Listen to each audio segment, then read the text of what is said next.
So hello guys, and I'm here in the rocket room. As you can see, sira yung buong.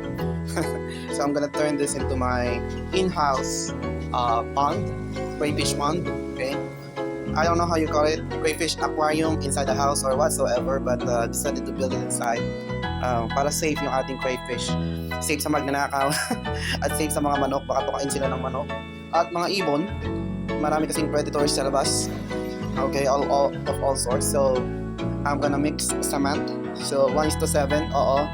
Yes, pero lalagyan ko na rin siya ng waterproofing. Yan. So yung waterproofing na 1 bag is to 1 pack ng Sahara waterproofing. Tapos yung palitada niya lalagyan ko pa din na 1 bag per 1 bag of cement saka 1 pack yan. So pack na pack, diba? Ganun.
So, syempre, ito,